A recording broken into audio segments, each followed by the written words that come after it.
Hello and welcome to episode 75 of Retro Encounter, the RPGFan off-topic podcast where we play a new RPG every month and also talk about whatever we feel like.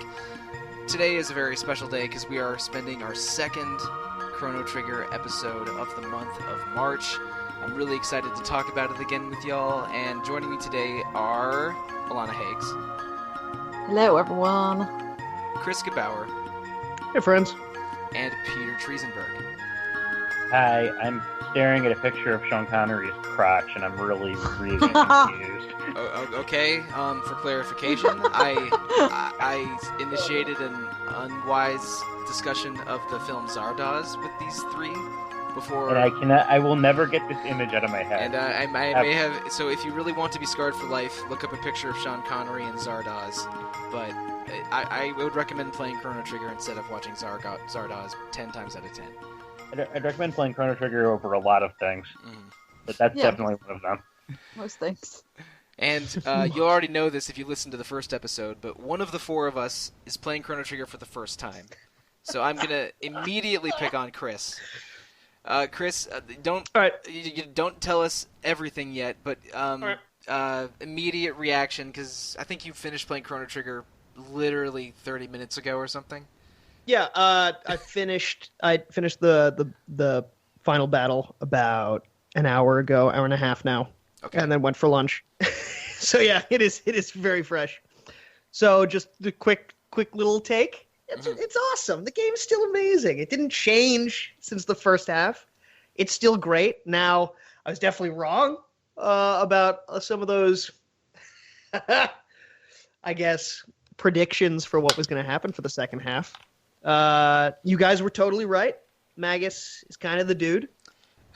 He's hilariously just the most... To me, he is the epitome of what, if I had played this when I was 11, I would have thought was the coolest, most dark, mysterious individual ever. Oh, yeah. He's a favorite character of Edgelord's, that's for sure. And thank you. That is exactly what I wanted to say.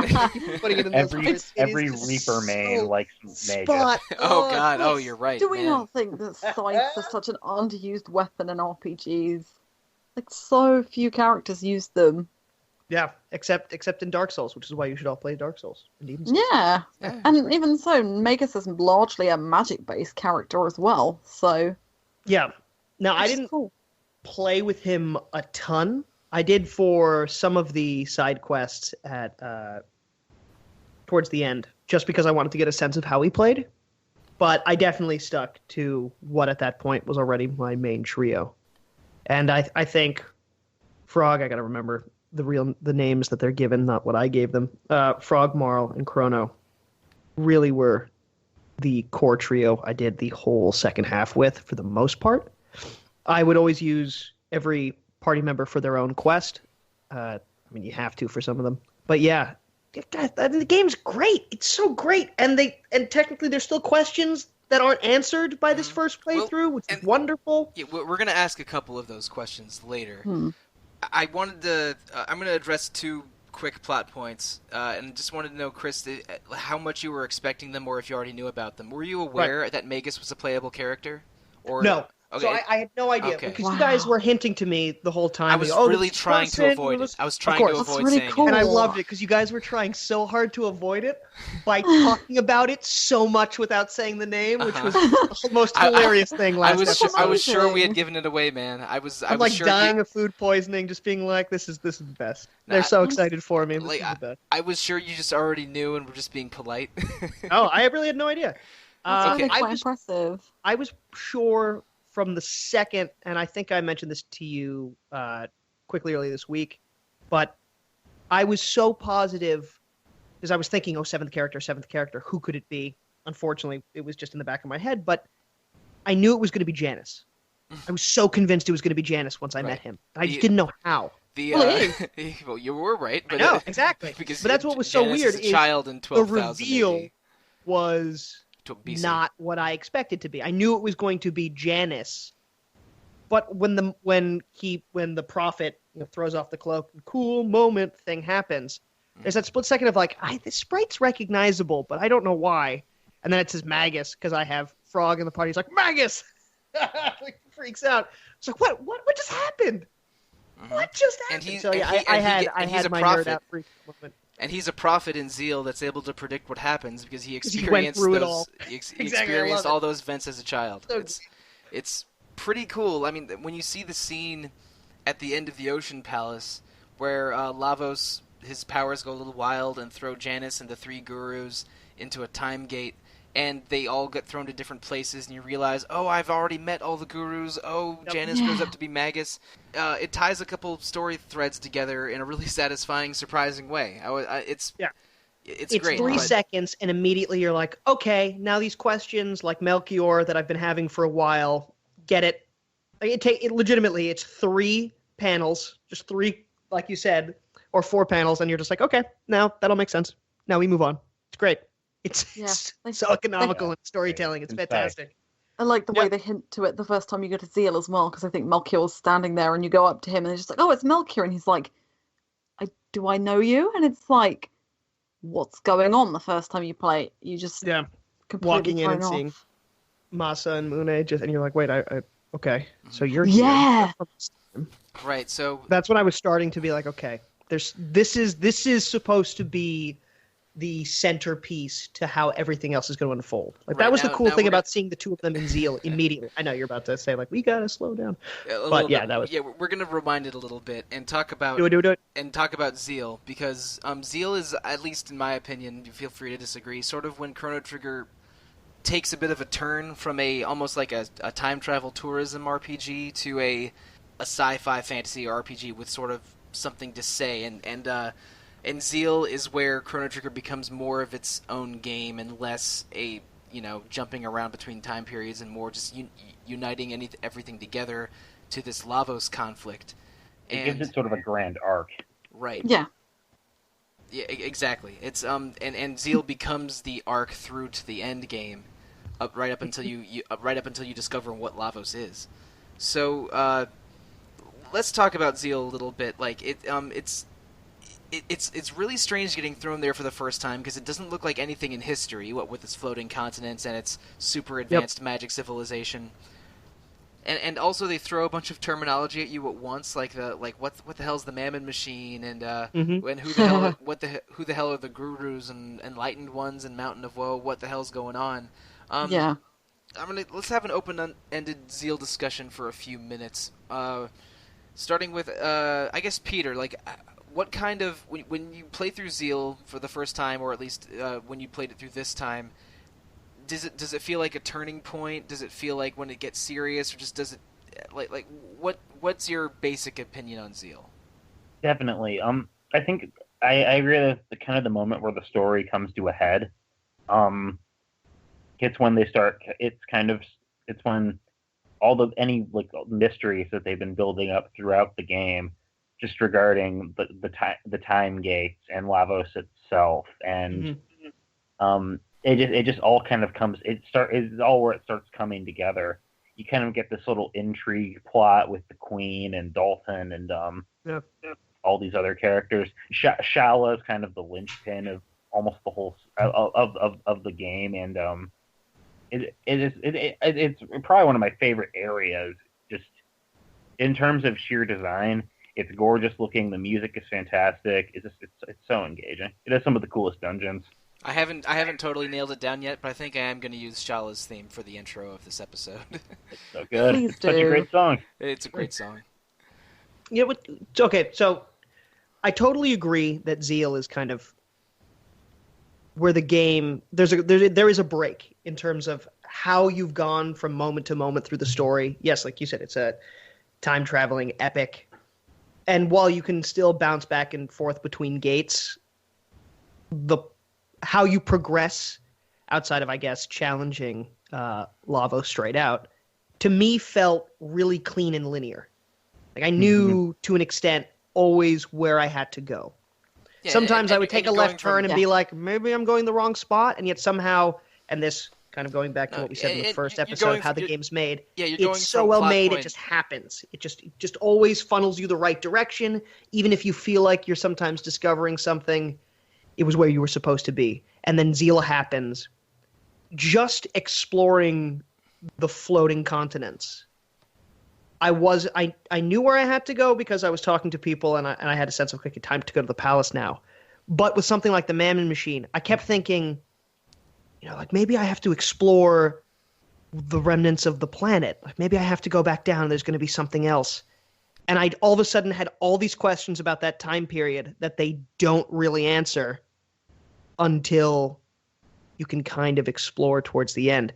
And I loved that. I loved how immediately they were like, here's this giant wrench into the understanding of everything to this point. Outside of, eventually Magus when that reveal happens. And of course the gurus. You've had no mention of this world, I don't think, unless I missed some little secret hint at some point earlier in the game. There is one point where they mention it. If you speak to Balthazar in 2300 AD before he gives you the time machine, he does mention. I don't know if he mentions Zeal or Shala or both, but he mentions it, and it does not make any sense to the player at that point. Okay, so that's why if I read it, it didn't even register, because I was like, all right, word that I don't know. Yeah, you are a crazy old man. Yeah, it's like, dude. Great. Yeah, exactly. But, yeah, it fascinated me. Like, I kept trying to figure out if I could activate the Blackbird early or something like that, because it was just such a wonderful left turn from everything else that had happened.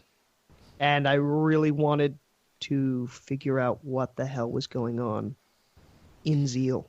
Right. And of course, and then you have the little thing of like opening up the books, and I'm glad that I figured that out because. So you got to both of those treasure rooms then? I did get to both rooms, although the first time I did the new room with the 6 of them, I was just like, this is going to be a lot of time, and I don't care. So I did not finish that room. But I did the first one, so I was able to open all the Demon Crest chests and all that stuff. Right.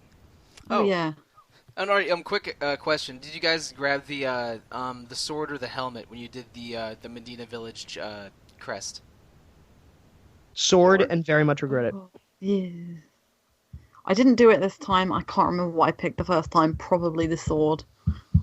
The sword is Chrono's second or third best weapon. Yeah.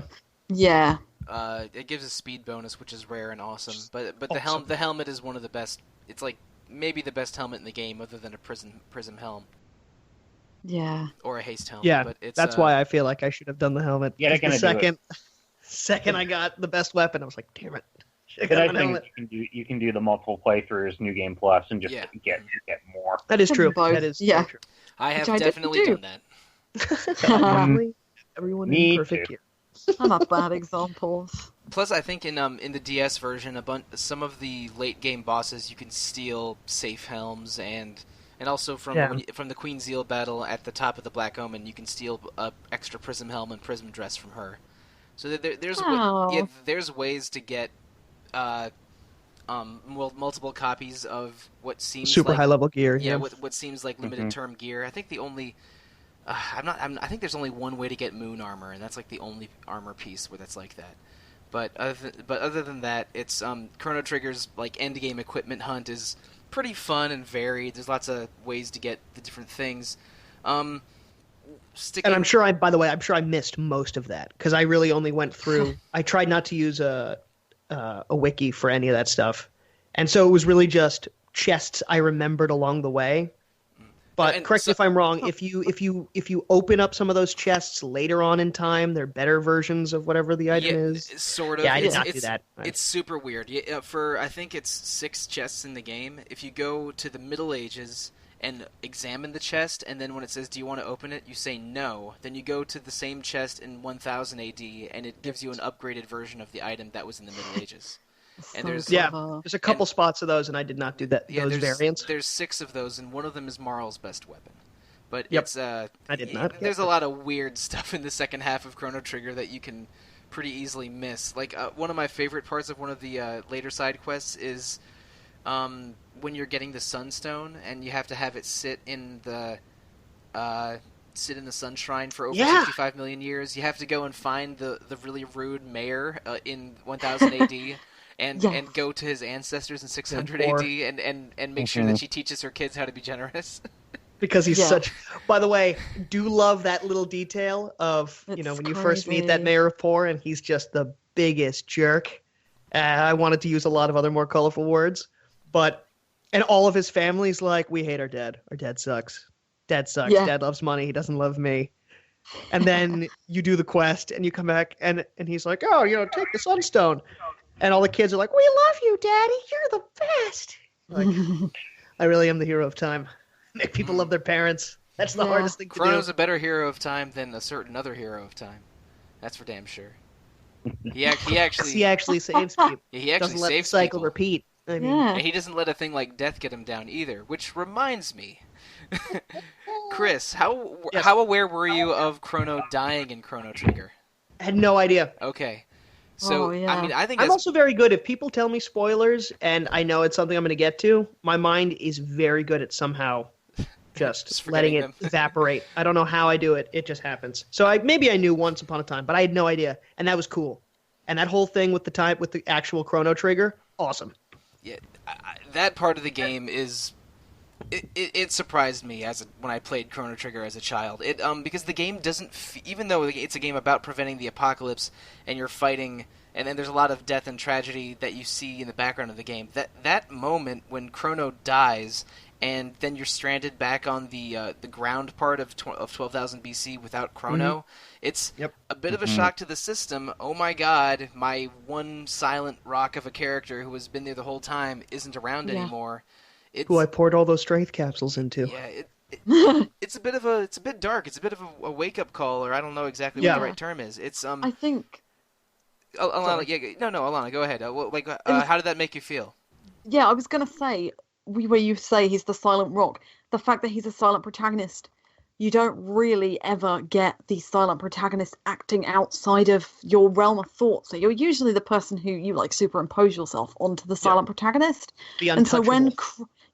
when you have to, I don't know whether it's different for the PS1 version, but on the Super Nintendo version, you have to walk Chrono towards Lavos and he manually, and then he has to do the spellcast animation for Luminaire, and it's just kind of like that moment where you're just like, you're joking, you're seriously kidding, something's going to happen, he's either going to destroy Lavos or something else, and then when you wake up on the ground with the earthly ones, you're just completely shocked because nobody can accept it, and you can't accept it because Chrono is essentially like the other hero of time and many other silent protagonists that we've had up until 1995. There was no real agency. You were the character, and then this time you've lost the character, and now you have to go through with everyone else. So it definitely shocked me. It's a really good example of sacrifice and really good example of major characters dying in the storyline. Kind of a really brilliant shoot, I forgot. Subversion of the player's expectations. I had a thing. Yeah. That was it. Yeah, no, but you're both absolutely You're spot right. on. I mean, Chrono is a Dragon Quest hero or Link. He's a silent protagonist who's meant to be in some ways a representation of the player, which is one advantage of silent protagonists. They have a lot of disadvantages. We don't need to go into that exactly. But to have this character representing the agency of the player, and then having that character who's also probably your most powerful character for the most part just ripped from your hands is using gameplay and RPG plot to communicate some real surprise and real shock. Yeah. I think it really messed with me the first time that I experienced the death of Chrono Arc, and Death Peak isn't exactly a fun time and rosy kind of dungeon either. Well, that part is hard. That is probably the hardest point of the game, I would think. How many times did you guys fall off the mountain? Oh shoot! Oh god. I've played A few times. I've played Chrono Trigger 15 times, and I dropped off that mountain at least 15 times. Yeah, I think I remember counting it because I was just laughing at that narrow friggin' path. I think it was 7 or 8. It's dreadful. Although I didn't do it this time, and I will go into that later. What? But Peter, I think you spot on it. It's a wonderful subversion of your expectations within the genre, especially for every SNES RPG. If you've played a bunch leading up to when this game came out, I mean, such a wonderful, again, out of left field moment. And that hypothetically you could then beat the game without getting him back? Yes. And the ending with Death of Chrono is sad as hell. But Yeah, so which sad. is so cool. Mhm. I love that that's a thing you can do. This is the thing that I did. So yeah, Oh, you're the best. Alana, You're like, screw this. I only remember the last part of that ending where you chase the Guru of Time through the portal. But could you give us a brief rundown of that one, because it's been a long time since I've seen it. Yeah, so you go and kill Lavos as per usual, go through all the things, obviously without Chrono. Actually, that's a really annoying thing. Before I dig into it, I can't remember about the shell battle, but there's the boss phase, isn't there, where he goes through like numerous bosses from the game up until the mammal machine or Magus. No, it's not mammal machine, it's Magus. I think it's up until Giga Gaia on the Mountain of That's Woe. it. Yep. Yes. So there's a boss that you have to use electricity against, and I didn't bring anyone with electricity with me because Robo has an electricity spell, and I killed Magus. So yeah, that was fun, but doesn't matter because I was like 65, so it's cool. Anyway, but yeah, so basically you go for the boss fight, everything's normal, and then all 5 or 6 of your remaining characters drop back into the end of time with Gaspar, and basically you talk to Gaspar and the other characters wake up and you go and talk to them, and Marley's like, oh, we need to go and save Chrono, and they're all like, no, we really have to go back to our own time. So you have to watch each of them walk back to their respective sort of light where they go back to their original time zone, and then you talk to them again and they say good luck, and then Marley and Luca go back to 1000 AD. The King of Guardia has thrown a fair for Marley because Princess Nadia is safe. And then Luca's like, oh no, we need to go back in time, and because we have a time machine, we still have the epoch and we still have the machines. Then the other 3 characters, so Isla, Robo, and Frog, come back to 1000 AD, and they find out that Gaspar has the Chrono Trigger or the time egg, and then Gaspar runs through the portal. The other 3 characters chase after him, and then Marley runs off just as the King of Guardia is putting up the new bell in the center of Guardia, and Luca and Marley go off and say, go to find Chrono, and it is dreadfully sad, especially when everyone's walking through the portals and just going, look, Kino's waiting for me, or I really need to go back and save my people, and Frog is just like, I must serve the king. But it just really drums in. Like, it's crazy that you can finish the game without the main protagonist, because cool. Up until most Super Nintendo RPGs and prior probably fix the main character into your party. And I know a few RPGs after that would make you do that. So it's a really, really clever little twist. It is really good, and it's really satisfying as well, because Chrono is overpowered. So like, he's got the lightning spells, and if you've taken the time to level him up, you've got Luminaire as well, which is like, I know. It's just so game-breakingly delightful. So great. And it's even overpowered if you continue leveling people up a lot, because most of the damage formulas in Chrono Trigger are based on one stat and a level.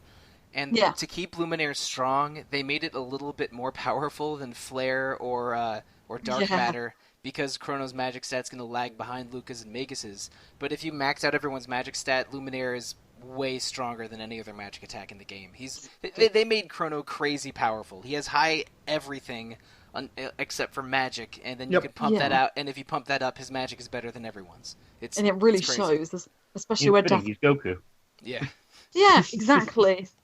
Literally, Luminaire is just like him trying to go Super Saiyan. I was gonna say, but no Super Bomb. Yes, I do love the animation of just levitating and making a lightning nuke. It's great. Mm-hmm. Also, most characters. Yeah, I love the battle effects in this game. Yeah, it's so good. Most characters. And the sounds are very satisfying too. Like that really weird, are. The weird. From Yes. Luminaire is just so satisfying.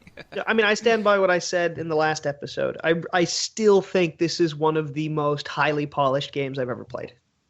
Like, just in every facet, and a lot of it is like what we're talking about right now: battle animations, sound effect, everything. It's so great. It's so great. It's so great. Yeah. Lavos' screech is like, especially leading into the final boss, that transition where it just kind of like cutscene and everyone's in their battle poses and Lavos just puts out a screech. And I'm sorry, if you have headphones plugged in, the final boss thing, the opening beat of that song will oscillate between earbuds, and it's just like, Really? It's Oh, I should great. go back and do yeah, that. it's really well mixed. Yeah, all the sound, like when you're walking, when you go into the shell the first time, and you can hear the inside of Lavos beating. Yes. Yeah, And then when That was if you cool. if you take Isla with you, she says Lavos smells stronger in here, and it just like makes my skin crawl a little bit. It's just like, what is Lavos? What is this alien thing? Like, why? What is it? Kind of thing. That's so cool. I don't remember if they clarify it more in Chrono Cross, but it's Probably not. Yeah, Lavos stays pretty mysterious through to the end because he's clearly some kind of alien super parasite. He clearly has enough power to decimate the whole world. He had an entire civilization worshipping him and is somehow able to exert influence over the minds of people that get really close to him. Because like when Queen Zeal goes crazy and she becomes Lavos' messenger, it's like, whoa, I didn't think Lavos was capable of this. I thought he was an angry space porcupine deep under the earth. But Yeah, I was space turtle. yeah, but then at the end you learn that the angry space porcupine part of Lavos is more like his spaceship, and he's under the earth collecting organic and inorganic data of everything that's ever happened on Earth. And then we'll eventually make the Earth explode and create Lavos spawns and send those out to other planets.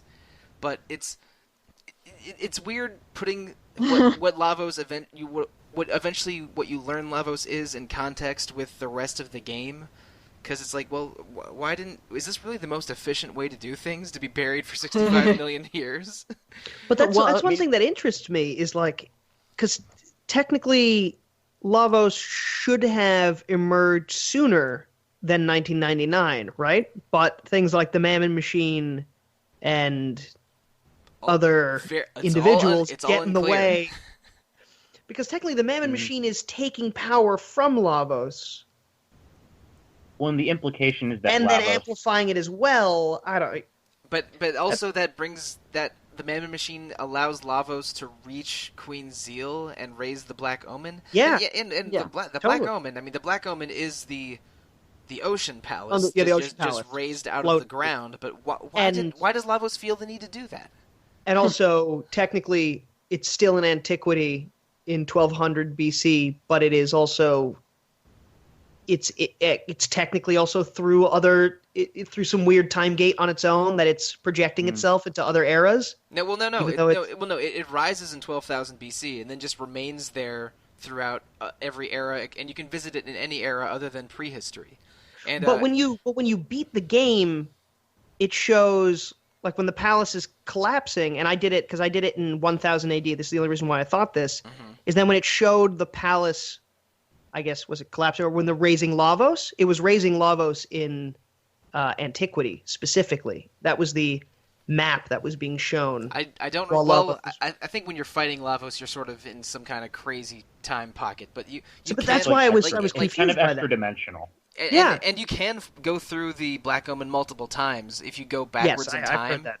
So like, cool that's the way to get like 3 prism dresses or something, is to fight it in 2300, then 1000, then 600. But and I also like the details of after the Black Omen rises, you can go and speak to people in 1000 or 600 AD, and they'll be like, "Oh, the Black Omen is so pretty today." I do love that. Because they're like, it's ominous on the horizon. Yeah, no, they don't even say ominous. They say, "Oh, it's just sparkling so beautifully," because it's been a part of their lives forever. I'm thinking of just Melchior staring at it, just being like, right. It casts a dark shadow, or whatever the hell he says.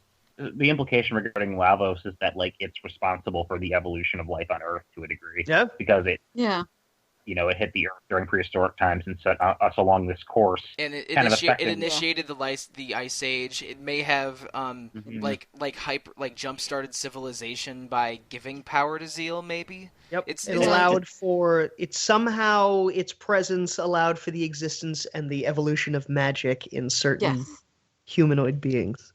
And that's always something I found really fascinating about Lavos, and it's something they go into a little bit more detail in Chrono Cross, but not enough to ruin the mystique. Lavos remains a mysterious entity throughout. Good. both games. Because that's one thing I love is there's so many things that are vague, and it's good that it's vague. Oh, if you like vague things, do I have a game for you? So, all right, stepping away from Lavos and Chrono Cross a little bit. Once you finish with the Zeal segment of the game, finish the Ocean Palace, see the Black Omen rise, then the next logical plot point is reviving Chrono, which you don't have to do, as Alana explained earlier. But once Chrono returns, you hit a bit of a non-linear section of Chrono Trigger, where there's, I want to say, 5 or 6 sub-quests that allow you to do a little bit more playing around in the places you've already visited before jumping into the Black Omen or fighting Lavos directly or what have you. So, of that non-linear section of the game, do any of you have a favorite one of those quests, or one that you thought was the most meaningful or best? Chris, you go ahead and go first. I have 2 favorite quests. Actually, and because we just kind of talked about reviving Chrono, but we didn't really go into the full details of that, which is fine. But one thing I love, talking about that vagueness I just referenced, is when they give you the Chrono Trigger and you do the whole thing and it's explained like, it might work out, hopes and dreams and keep him in your heart and all the rest of it.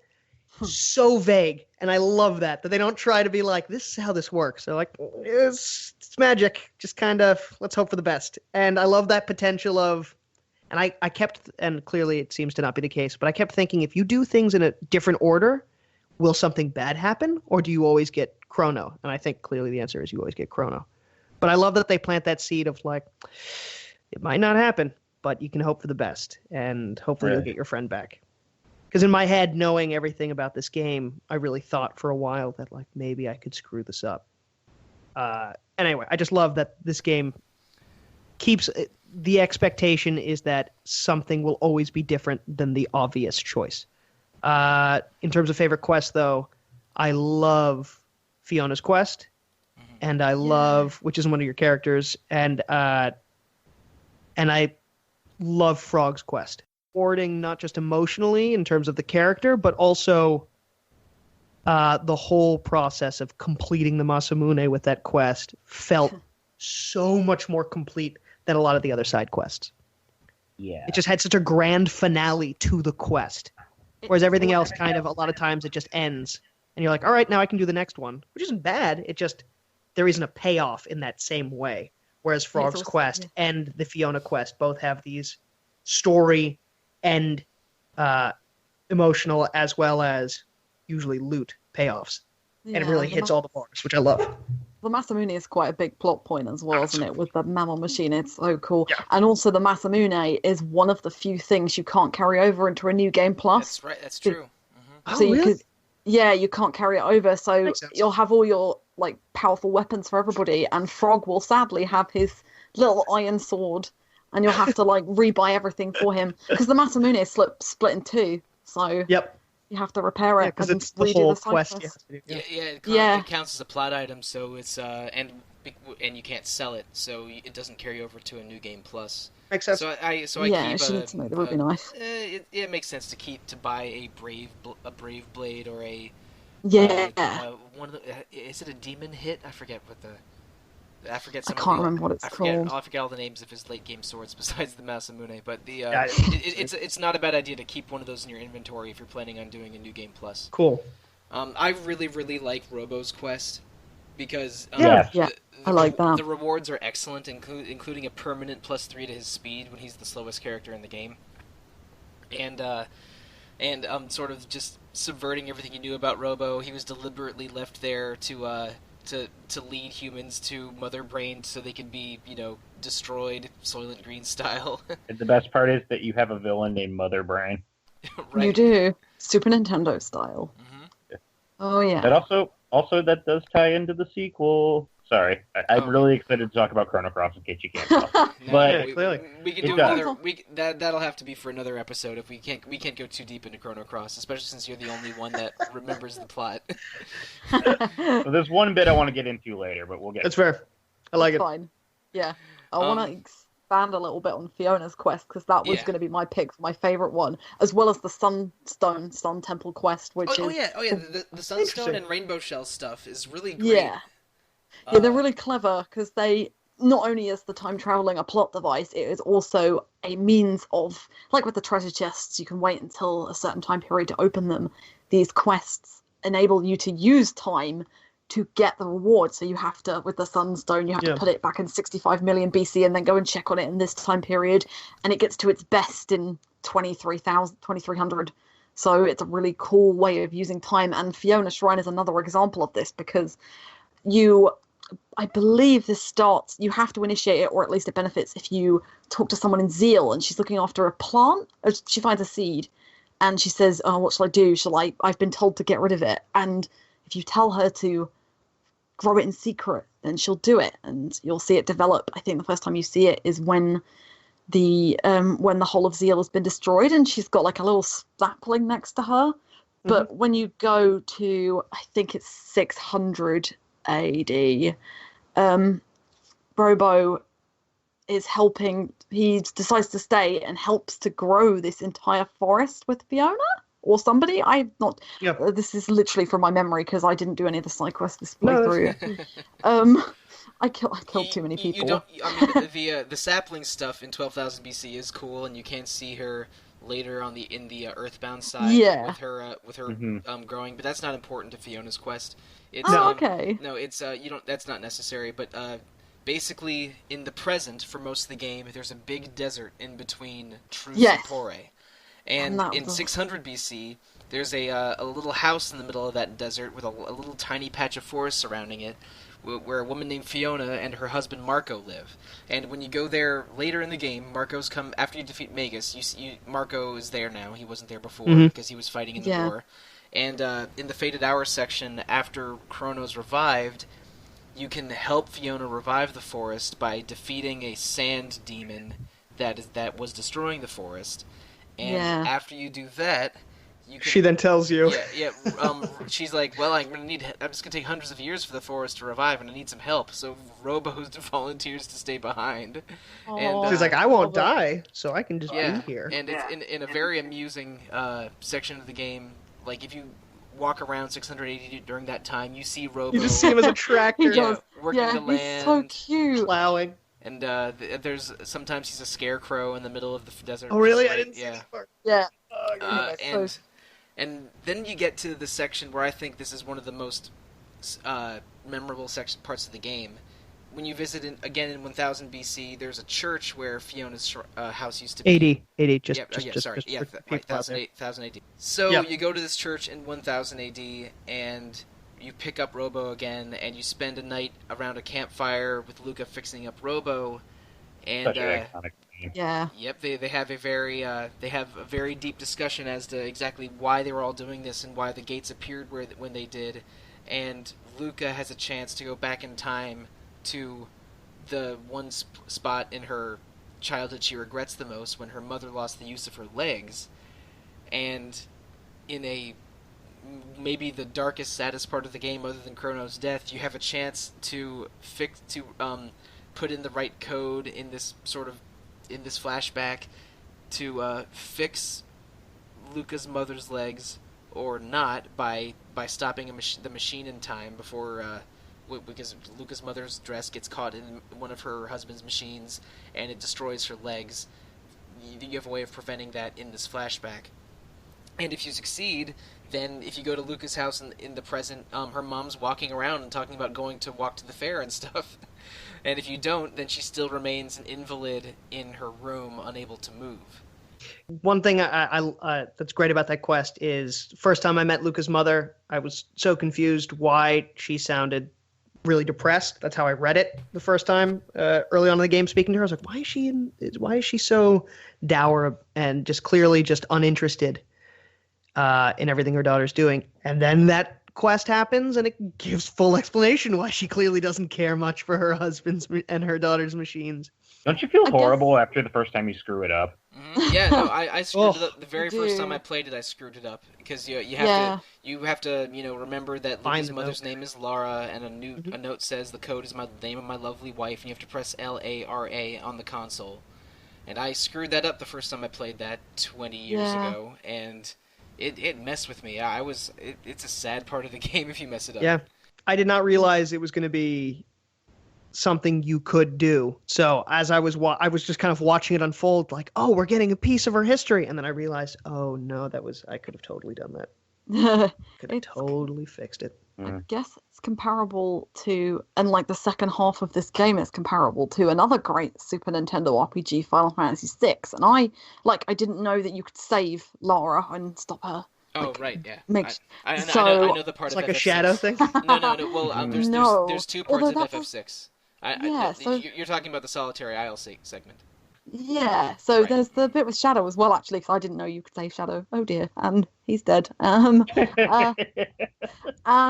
yeah, the other bit was with Celeste and her grandfather, and I didn't realise you could save her grandfather. So I was enough fish? no, he died, and so that's like both. Actually, comparably, both games are quite similar in the second half, where they just go kind of. Right, here you go, here's your world, do whatever you want. You can go and finish the game with these people, or you can save Chrono, you can go do all these side quests. The fact that you could, I didn't know, because I screwed up as well with Luca's mother. It was just hard, it was awful, like especially going back there. And so I think I reset it, because I remember seeing her walking around, so I reset the game the first time. And redid that whole bit because I was just like, I can't deal with that. Yeah, you gotta do this right. I can't deal with that. And then I went and saw her walking around, and it was just satisfying. One other thing about that side quest I want to talk about a little bit is that I think fireside chat. We mentioned it before. Yeah, during the fireside chat, there, Robo initiates a conversation.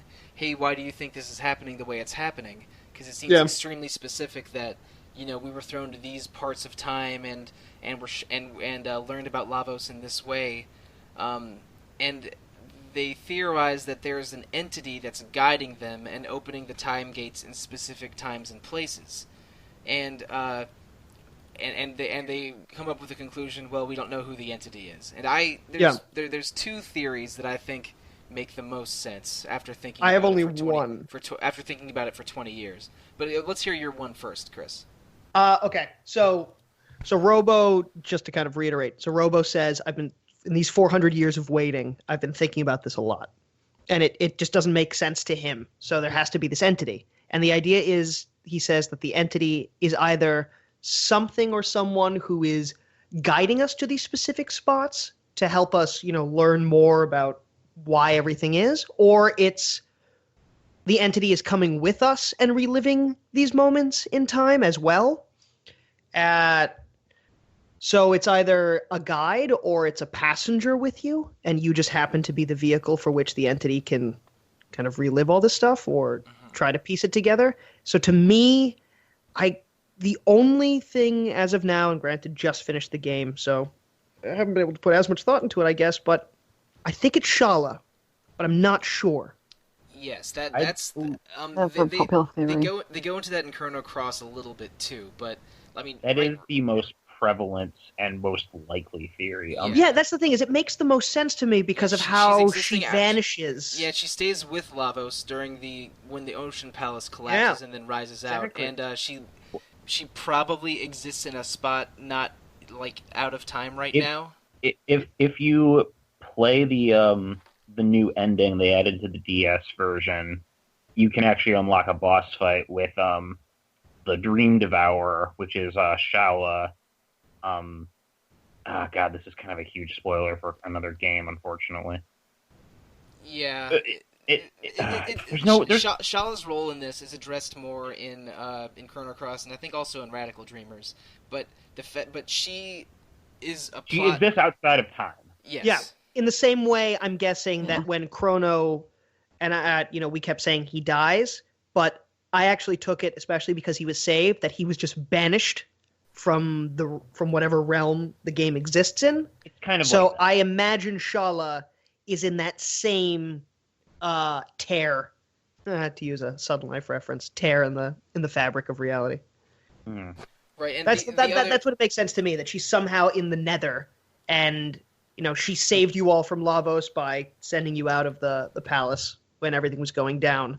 So I assume that moment, she then can, just like with Magus and the whole Janus reveal, she's just retroactively kind of trying to guide everyone to make it all work out the way it should. That's the most popular and most likely theory, especially since she has a role in the game's sequels. But the other theory that I've seen kicked around before that I kind of like is that the entity is Planet Earth itself, who chose, in an effort to save itself, set up these events in motion. But that posits that the planet is a living being that has the agency to do this. Kind of like not all that uncommon a theme in Square RPGs. So. Just gonna the live stream. Kind of, I was gonna say it would have down the live stream by a couple years. And the holy materia is in FF7 is the planet protecting itself from the media materia. Mm-hmm. Yep. Yeah. There is one more. The planet may even Any Mana series? Oh yeah, the Mana series, sure. Oh yeah. The goddess is representative of Earth, sort of. Yeah. Yep, and it's all reclaiming after the Mana Fortress was made and the world was doomed. Yeah. Friggin' FF9, kind of, even in a weirder way. So maybe this isn't so uncommon in fantasy RPGs. It happens a lot. It does happen a lot. So I could see that. What? I can totally see that logic. The only thing that's weird to me as for that concept is there's nothing that I've seen in the game, and I'm sure there is something somewhere, which is why the theory exists, that says that the planet has that agency. That allows for me to think that the planet is that active in... There is... Now, potentially, like I said, there is stuff, I just haven't seen it. So, is this something in that final dungeon for that second playthrough, or... No, I missed early on? I don't think there is. I was just going to say another theory. It's not as nearly as interesting or plot relevant, but right. It is kind of cute. Is that it's a fourth wall break, and that the player himself is the entity, because the entity is what's guiding them. Oh, that's interesting. I like that. And the entity is put to rest by having finished the game. Yeah. Yeah, I've hence all the gates closed and all the rest of it. Yeah. Mm-hmm. And that's not nearly as exciting an answer. But but that is it kind of works. Yeah, it does. It's a cool one. I like that actually a lot. Yeah, it's a very cool, and that's kind of what I was referring to earlier, and how wonderfully vague certain elements of this game are. I love that it's an unanswered question, even if it gets answered with that extra dungeon a little bit more. I just love that they kind of just posit that question with one quest that you could choose to do or not. And I just let it sit with you and go, okay, so what is the entity? What could it really be? It's just such a smart design choice. People love to over-detail everything, and I love sometimes not knowing. Honestly, let everyone else I have do without all of the extra stuff in the DS version. It's most of it is bad. They add a side quest in the that can be accessed at the same time as the other Faded Hour stuff, where you jump between the Middle Ages and the Prehistoric Ages and help. Oh, the Golden Hammer thing? That was so weird. Yeah, no, all of that's new. And the Reptite Colony is only new to the DS version, and I don't like basically any of it. Okay, interestingly enough, that was going to be a question I was going to ask at the end of the podcast was, what is that stuff? And am I missing some more significance than it just being something else to do? Yeah, pretty much the only thing they added to the DS version that I actually like is there's a set of dungeons called the Dimensional Vortices. Yes, I've heard those are cool. And the new ending it unlocks, which I quite enjoy. But most of it, like there's a monster battling mini game that is completely pointless. Mm-hmm. There is which I walked into that arena once and was like, what do I do here? I don't really care. And then I never went back. and nothing of value was lost, Chris. Okay, good to know. Thank you, Peter. I really do appreciate that pat on the back, because God, I walked in there, spoke to the 3 people or whoever. It's like, I'm sure this is a cool thing I could do, but I got a game to play, so I'll be back. Yeah, it's not that cool. It's token. It's just they threw it in there because they needed something. Just something else. Yeah, it's like what's your RPG without a monster arena? Like, really? Let's be honest. I could do without monster arenas in most games. Oh, so could I. I played FF15 for 90 hours and I haven't touched the one in there. Oh, same. By the way, speaking of, because we were talking about some of the end level gear, having both Frog and Chrono in your party with the Rainbow Sword and the fully upgraded Masamune is just so delightfully overpowered. The funny thing is, I don't think either makes a body feel great. They're not either of the top 2 attackers in the game. I know, and I love it. Rainbow Sword is even Chrono's best weapon in the DS version. Yeah, I know, because you can get in the dungeons you just mentioned, but I mean just as that first playthrough. Whew. They each get an additional ultimate. Oh, so satisfying. Yeah. The two best melee characters, I'm guessing, are Magus and Robo, right? No, Isla and Robo. Yeah, Isla and Robo. Yeah. Because Robo with the Crisis Arm, if the last digit of his health is 9, it's the strongest weapon in the game, even though it doesn't have a high critical hit rate. And the extra item he gets in the DS version brings his attack down to 0, but all of his critical hits deal 9,999 damage. And if you level up Isla to level 90, I think.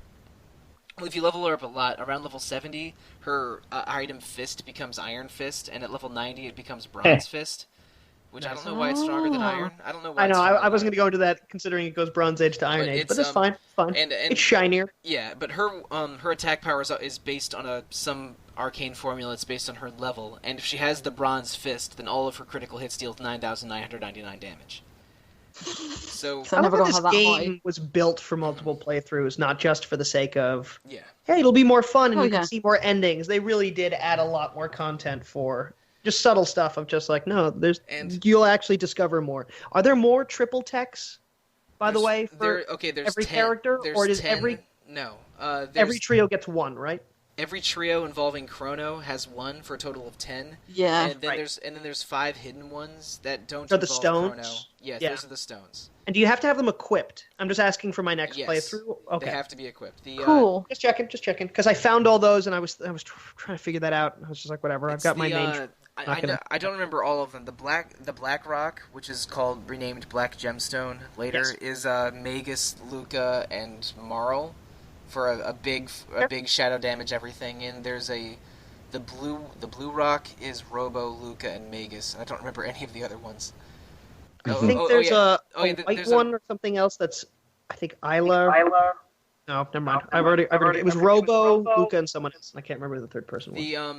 There's a Robo, Frog, Marl one. That's the one. Thank you. That's the gold rock, I think. But whatever, there's 5 of those for a total of 15 triple techs. And cool. It's fun messing around with those, but I think the accessory slot is too valuable to waste on a triple tech that maybe isn't the most efficient way to deal. Agreed. Damage. That's why I didn't go through with any of trying to figure that out.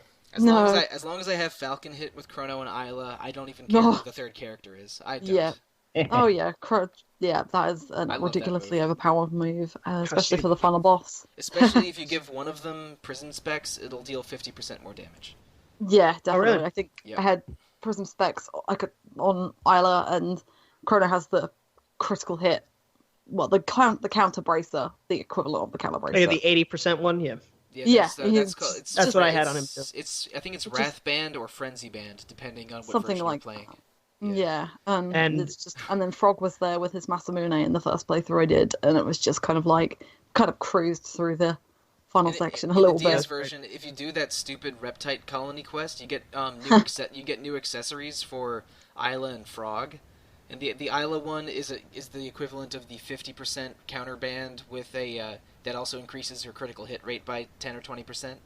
Oh. Good grief. And Frog one is the equivalent of the Hero's Medal, which gives him a 50% critical hit rate with the Masamune, and also combines the Silver Stud, which half MP on all of his spells. Oh, jeez. So it's that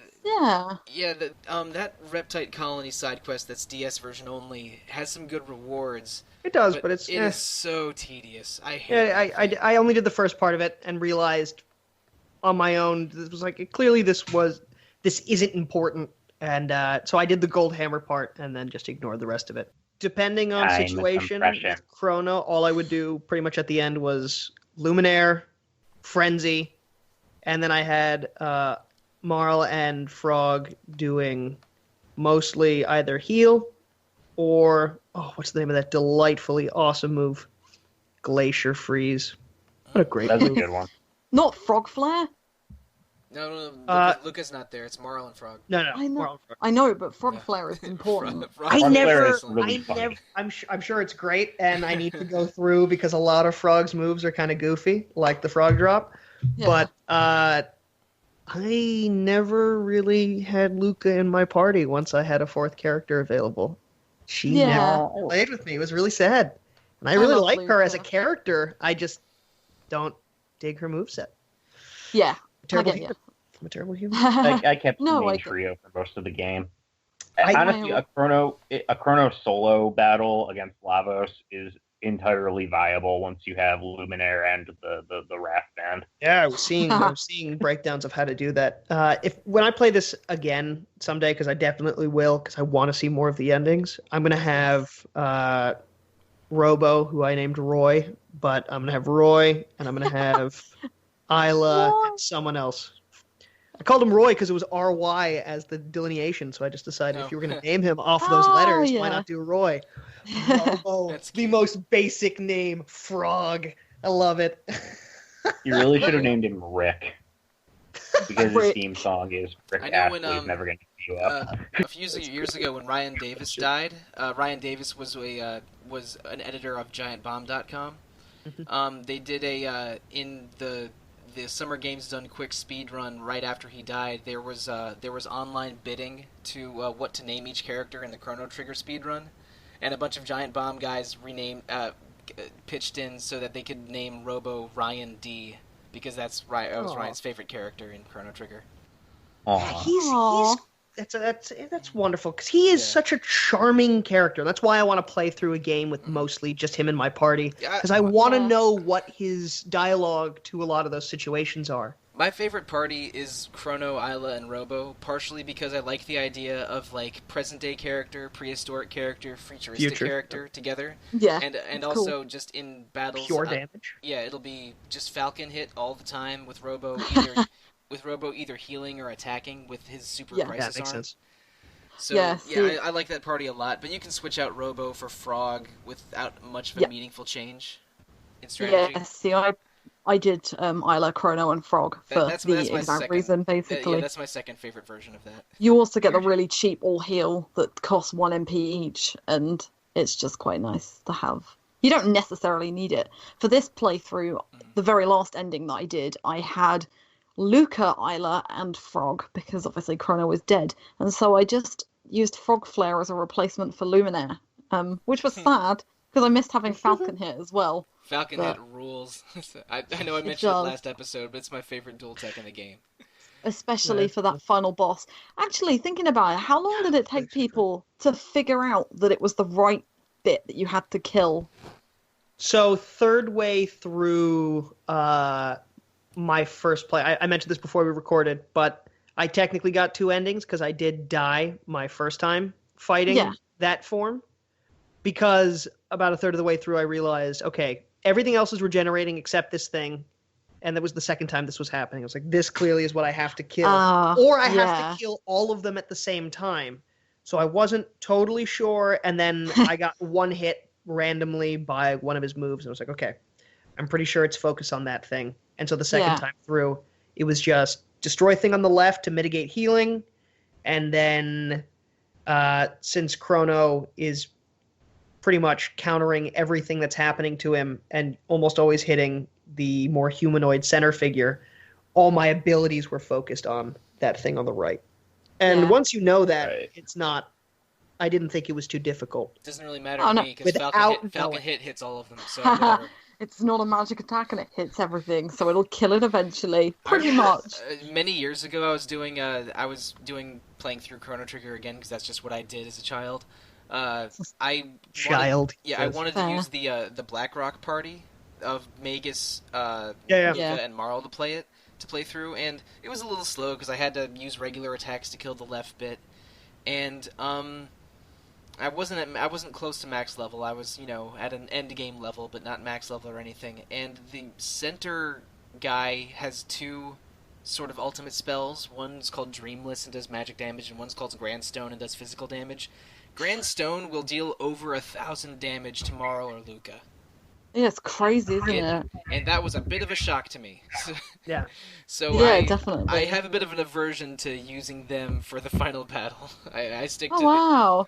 because I don't like, you know, a guaranteed kill to one of my characters. See, there was never for me, and maybe it's because of equipment or I don't know what, there was never a guaranteed full one shot on any character if they were at full health. But if they were I may have been under just a little, Yeah, like if they'd taken even just 100 damage, then it was usually only Marl that would be flat out one hit. Yeah. Look, all I'm saying is I remember Grandstone dealing 1,000 damage to them, and I was not okay with it. Because that's the move that killed me that first time, and I felt so good, because I was like, oh, I got everyone who's like, the worst was, I think someone had 150 HP below max, and pretty much everyone didn't die on that. Marl died, Frog and Chrono were close to death, and then there was a follow-up that killed them both immediately, and I was like, all right, bad luck, but now I know what to do, so it's fine. Yeah, on the but again, I mean, Chrono Trigger's not that challenging a game. It's even even when there are party wipe capabilities, there's lots of ways to come back from it, and healing items are easy to come by as well. Yeah, but and usually the party wipes come because you just don't know the trick. Like the only other time I had a real game over was early in the game, the boss battle at the end of the bridge in 600 AD. Zombor. Oh yeah, thank you. Does throw you off because I didn't know what the trick was, and then once I figured it out, a few turns in, unfortunately that play ended in my death. But I was like, all right, now I know what to do. There's one other late game boss battle I want to talk about briefly, and that's the Son of Sun boss battle. Where you get the Sunstone. That sucked. That fight was really hard. If you don't know what to do, it's extremely challenging. And even if you do know what to do, it's still annoying. And because I went in there knowing everything, so I had everyone with fire heals me equipment on. Yeah. And just cycled through them like normal. But Chris, this would have been a surprise to you. Oh, that was infuriating. I did. I got wrecked. Although what's funny is I didn't get a party wipe because halfway through that battle, once I discovered you have to hit a random thing and figure out which one is actually going to do damage to the core. And I audibly said F this, turned it off and turned it back on. I was like, I'm not even going to wait to see if I can grind this fight out. For the benefit of the listeners, there's a big eye surrounded by 5 little flames, and the only way to deal damage to the eye is to attack one of the flames. And it's a random flame each time, and you can re-randomize the flames at will. Through a roulette and if you attack the eye or the wrong flame, they counterattack with a pretty strong fire move, and he'll also cast strong fire moves at you the entire time. So you have to get lucky to figure out how you're going to hurt the boss, and then it can go, oh, you did too much damage to me. Reshuffle, figure it out again. Right. And every time you mess up, you get punished with damage, unless you have the fire resistant and or change fire to heal armor. Yeah, and there's several of those armors, but they're a little tricky to find, and didn't matter to me. I already knew where they all were. But if you go into that fight cold and not knowing what to do, and not even aware that it's a boss fight full of fire damage, you can get wrecked pretty fast. And I don't remember exactly if I knew going in. I think maybe one of my friends was backseat gaming and told me how to beat it. But I mean, I remember like thinking about this boss battle after the fact. I understand why it's hard or tricky to understand, to figure out the gimmick. Yeah, that one more so than any of the other boss battles. It didn't feel, there wasn't the aha moment of, oh, that's cool. That was the only, and I'm actually glad that you mentioned it. Is that's I think probably the only boss battle that I can think of off the top of my head that made me go, come on, that wasn't great design. That was just kind of like a what else can we do idea. I think it's an okay idea, but it's not communicated well. No. And it can really bite you in the ass if you go in there cold, like I said a minute ago. But I think of it as one of the most memorable boss fights in the game. But I totally get the frustration of it. I mean, I definitely remember it because it annoyed me. So yeah, I can't disagree that it's memorable. But that one to me, it just, especially because it's one of the only boss battles on that quest line, and it's really early. It's the beginning of it. that also surprised me in terms of pacing, because that's the beginning of the Sunstone quest, because it is the Sunstone. Yeah. And then there isn't another boss that whole quest line. It's just the errands of fixing the jerk mayor of Poor. So yeah, that was also one of the things that weirded me out about that boss. It was like, okay, when's the second form going to come? Because there's more to this quest, and that was it. That was just the one. No, and it was super frustrating. But it let me get my rainbow sword, so it was worth it. Yeah, and to get the rainbow sword, you have to go through the ruins of the Tyranno lair and have Marl. I had done that first. Reconcile with her dad. And doing those quests together gives you a lot of the best equipment in the game, because the rainbow sword and the prism specs are just awesome. Yeah, so I'm glad I did it, because I'm so happy. I'm so happy I had that shiny sword. So shiny. So rainbow. All right, so we've talked a lot about Chrono Trigger over these past two podcasts.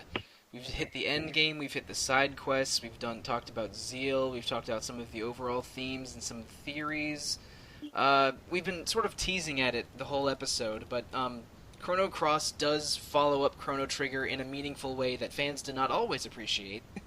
And, what? And does bring in some, Chrono Trigger stuff into the fold, like So, Peter, you remember Chrono Cross better than I do, because I honestly, I did some brushing up on Chrono Cross's plot by reading a summary, as recently as a few weeks ago. I think before recording this episode, and I did not remember large parts of it. So let's hear you pop off a little bit on Chrono Cross as it relates to Chrono Trigger. No spoilers. Let me put on my soliloquizing voice for a second. So Chrono Cross's thematic connection to Chrono Trigger, I think, is best summarized by its game over screen, which is stuck with me. When you get a game over in Chrono Cross, the words are, "Fate has no forgiveness for those that dare stand against it." And the way that sticks with me and how it connects to Trigger is, there are consequences to meddling with time. Fate is, in many ways, Chrono Cross kind of takes the fate is immutable approach. And there is literally a character named Fate, but it's also a very strong theme. And I won't get into any more specific details than that, because I know, Alana, you're playing it on and off. But I will say, there's a moment in Chrono Cross. You're going to get to an area called the Dead Sea. And I won't say anything else about the Dead Sea other than this. I know you like that bit. I remember you bringing it up at some point. I love that bit. There's a lot more to why I like that bit. But if you remember in Chrono Trigger, there's the bit where when you're in the post-apocalyptic future, you can race against Johnny. And it's kind of a super fun mini game. The music's all peppy, and he's kind of a funny character, and you have to do it at least once in order to get through that area. When you get to the Dead Sea in Chrono Cross, you'll be going down the street, and you will see Johnny's remains scattered across the street. I don't remember that. Holy crap! Oh. It's a little background detail, but that is the kind of that is Chrono Cross to Chrono Trigger. It is the dark side of time travel, almost. Interesting. Yeah. There are more moments like that in Cross. I guess it focuses more on dimensional than it does by time, doesn't it, as well? Yeah, from what I can tell. Yeah, Cross's gimmick is instead of going between different time periods, you alternate between a parallel universe of the same game. Yeah, that makes sense. Which gives you some alternate routes and some interesting ways to play around with it. I don't think it's quite as interesting as the time travel is from a gameplay standpoint. No, it sounds more conceptual and than it is practical. I think probably that's what people take issue with as well. With Crosses, the trigger was kind of simple. It's got the time travel aspect nailed perfectly, whereas a lot of people see Cross the spiritual successor, which I think it is a sequel, but it's more spiritual, I would say, than Direct, even though Luca's in it, I believe. There's characters from Trigger in Cross. Yeah. It's definitely, directly, yeah. It's definitely a sequel. And the major plot connections don't really make themselves clear until the mid to end game. Yeah, of course. Pretty much from the Dead Sea onward, you're gonna have some pretty obvious parallels to Trigger, and then at the end when they straight up are just like, by the way, here's everything that's happened between the two games and what you need to do next. Awesome. I actually now this is the first time in a very long time I'm interested in playing the game. Because it sounds like, at least from a headspace perspective of what they're trying to do, whether or not they executed it well, it sounds like something I would dig. It is a fascinating experiment. Yeah, it sounds like it. Yep. Well, that's what I'm enticed by. I kind of place Xenogears and Chrono Cross as fairly similar in that they're quite big on ideas. They have the same writer. They have the same writer and composer. Yeah, true. And the two best soundtracks ever. Same composer. And it recycles a plot twist from Xenogears, actually. Oh, brilliant! What one? Yeah, there's a bit where you're gonna be like, wait, this is really familiar. Oh no! Oh, I want to know. Is it kind of like how Final Fantasy VIII and Persona 2 have the same plot twist, and the two games came out within a month of each other? It's kind of actually, yeah. except people played one of those two, so it's That's a little... true, yeah. Oh, that's sad though. I want to know what this is now. They played the lesser of those two, but whatever. Yeah, I don't disagree, but that's the one that they knew. I want to know what the Xenogears plot bit is now, so that I can look forward to it in Chrono Cross. Cool. Chrono Cross is a good game. It's a messy game that is not easy to explain. No, and it was hurt by its design-wise. There's a lot of issues. But... Yeah, I remember when this came out, people telling me that they loved it, and then those same people who said they loved it years later were like, "No, it's terrible." Kind of that inverse Wind Waker thing. I think people wanted to love it. It was almost like Episode 1 of Star Wars, where they were like, "It's tied to this thing I love, so it's clearly got to be good." But then after the fact, again, these are just the perspective of my friends and people I knew who played it. Then there was a lot of that. It wasn't good the way I liked that other. It wasn't enough like that thing I loved. So screw this game.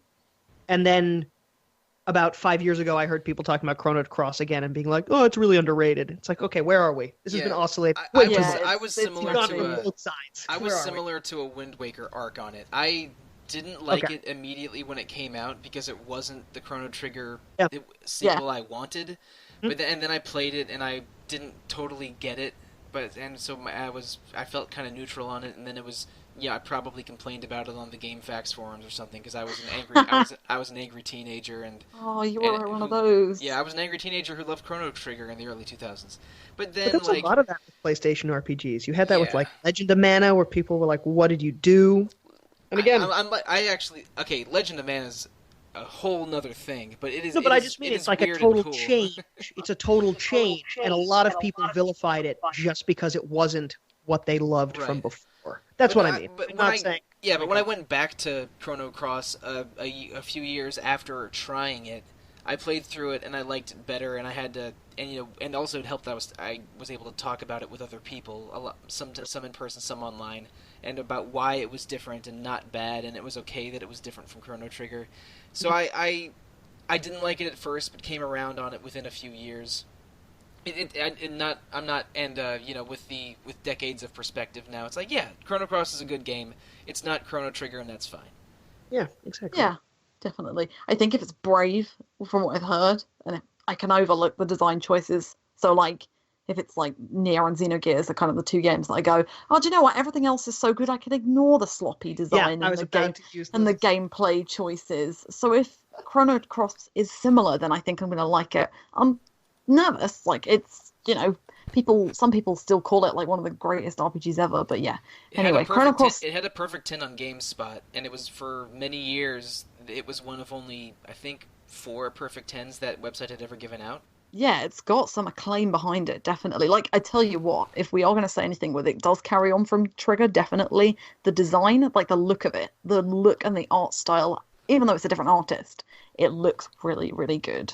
It's a really nice looking 2000 Yeah. PS2, PS1 Yeah, RPG. It's and gorgeous. Alana, I know you love Xenogears, and because of that, and No. because you're mature enough to accept that it's not going to be exactly like Chrono Trigger, I think you will like Chrono Cross. I think I'll like Chrono Cross. I like what it's done so far. I'm literally about 4 hours in. I've just got to. I don't even know. I went into a forest and sat there because I really liked the music there, and then saved it and turned the game off. So that's all I've done. It's a good game, but that's not the game we were playing today. Thank you so much, listening audience, for listening to us for 2 hours or 2.5 hours or longer, discussing Chrono Trigger, my favorite RPG of all time, and a almost universally accepted as a good RPG game. A definite classic, irrelevant of how you feel of it. I think the best way to describe it is probably, I said this on Twitter actually before I recorded, it's probably the only game I would call perfect. Like, it's just, I can't think of anything it does wrong. It's like the benchmark. So, like, if you can do everything that Chrono Trigger did, you're probably going to be okay. You probably have an amazing budget too, but yeah, I think you would be okay. Yeah. I adore Chrono Trigger, and it was so much fun talking about it with you guys. Thank you so much for joining me. But we still have some housekeeping to do on Retro Encounter. Next week, we have a special episode where Alana and I talk about dogs for an hour and a half. Yeah, we went on so long. Like I thought that 2.5 hours. I thought that episode was going to be 40 minutes, and we ended up talking for like 2 hours. I think it's gonna cut down to about 90 minutes, but I'm not. But yeah, so look forward to that. Alana and I talking about RPG dogs next week, and in the month of April we are going to be playing Tales of the Abyss, the Bandai Namco classic RPG. Probably the most well-regarded Tales entry other than Vesperia. So there's the two that sit at the top, and this is the one that's most accessible. One of the most popular Tales games, and it's like a lot of Tales games, there's, anime characters with different hair colors, a lot of made-up words, a lot of made-up words for magic and skills. Guessing lack of clothing for certain characters. Oh, yes. The main character has a really puzzling jacket that shows off his abs prominently, and I'm going to talk about that for like 8 minutes on the podcast. We're going to have to talk about Reed's outfit then as well. This is going to be an interesting 2 podcasts. Yeah, man, we can just do a 3rd podcast just about the fashion of Tales of the Abyss. We could do Tales of Midriff, Tales of Eyebrows, and then Tales of traitors. We should just do a whole month of eyebrows, because I have some theories. I have some thoughts on eyebrows. But Good. Anyway, that's a month from now. If you, the listener, want to contact us, the best way to do so is via email. Just email retro@rpgfan.com. Comment on the rpgfan.com boards. Visit the RPGFan Facebook page. Follow RPGFancom on Twitter. And go on to iTunes or your podcast venue of choice and leave us a review. That the more reviews means that more access and more exposure for the podcast, and that's great. So, starting with Alana, how can people reach you on social media? So you can tweet me at Alana Hagues, or you can send me a PM on the forums, or just talk to me on the forums. I'm diving falcons on the boards, so just hit me up. And Peter, how about you? I have Fury on the boards, and I have Fury on Twitter. It always makes me laugh every time. It's great. I am the mustard of your doom. And just seeing the image of Fawful just gives me so many positive memories, because I miss that icon. Superstar Saga is a pretty great RPG. We can edit it. I won't close the door on that. We might have an episode on Superstar Saga one day down the line. I've not played that for years. Oh, it's great. I only played it once and I loved it. I would totally replay that thing. So Chris, social media and forums for you. At Chris Gebauer on Twitter and Chris Gebauer on the boards. All right, and I am at The Real Monsoon on Twitter, at Evoker for Dogs on Twitter if you want to hear my thoughts on Japanese superheroes and terrible movies, and Monsoon on the forums. So I think that about does it. Thank you, good night, and good luck, everybody.